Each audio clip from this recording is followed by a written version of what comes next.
நண்பர்களே, இந்த செடிதான் குருவிச்சை. இதுக்கு குருவிச்சை என்று பேர் வந்ததுக்கு காரணம் குருவியின் இச்சை உள்ள பழம் இது.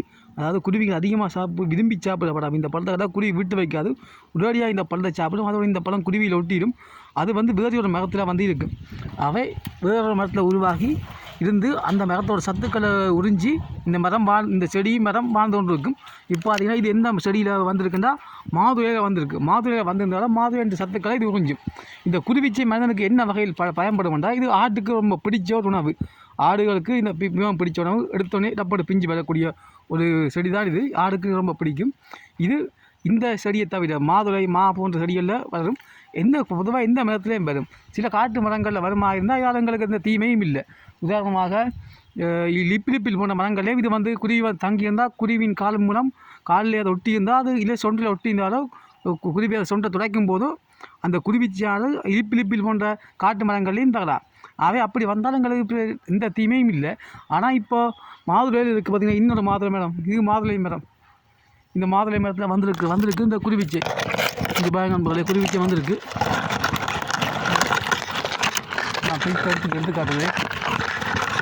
குருவிச்சை வந்துருக்கு மாதுளை மரத்தில். இதனால் இந்த மாதுளைக்கு தீமை தான். மாதுளை இந்த காய்க்கிற இயல்புகளை குறைக்கும். ஆனால் இது மகந்த சேர்க்கை செய்யாது. சரி, மகந்த சேர்க்கை செய்யும். ஆனால் இந்த செடியை பொறுத்த வரைக்கும் இது ஒளித்தொகுப்பு செய்யும். ஆனால் இந்த சத்துக்களை மாதுளைக்கு போகக்கூடாது, தானே எடுத்து தானே வளரும். அதோட மாதுளை மரத்தில் இருக்கிற கனிவுப்புக்களையும் தண்ணியை உறிஞ்சி தான் இந்த குருவிச்சியான வளர்ந்து கொண்டு இருக்குது. இதில் இந்த குருவிச்சி ஒரு ஒட்டுணி தாவரம் தான். இந்த குருவிச்சை இந்த குருவிச்சை மட்டும்தான் ஒட்டுணி தாவரம்னு நான் சொல்லவில்லை. பனம் கத்தாழையும் ஒட்டுணி தாவரம் தான். ஆனால் அந்த பனம் கத்தாழையோட மூலிகை அதில் பயன்கள் அதிகமாக இருக்கின்றது. ஆனால் இந்த குருவிச்சியோட பயன்களை பற்றி எனக்கு சரியாக தெரியாது. இதில் இல்லைன்னு நான் சொல்ல மாட்டேன். ஆனால் இந்த குருவிச்சியோட பயன்களை பற்றியும் சரியாக தெரியாது. எனக்கு தெரிஞ்ச ஒரு பயன் ஆடுக்கு தான். ஆடுக்கு உணவாக பயன்படும். அதோட இந்த குருவிச்சியோட பழத்தை மனிதர்களும் சாப்பிடலாம், குருவியும் சாப்பிடலாம். இனிப்பான பழம் தான், பிரச்சனை இல்லை. பொதுவாகவே ஒரு தாவரத்தை எடுத்துக்கொண்டோம்னா அந்த தாவரத்து வாழ்கிறதுக்கு என்ன தேவை? தண்ணீர், கனியுப்பு, சூரிய ஒளி. இது வேறு ஒரு மரத்தில் தங்கி வாழ்கிறதால இதுக்கு கனியுப்பு நீரெல்லாம் இங்கேருந்து கிடைக்குது.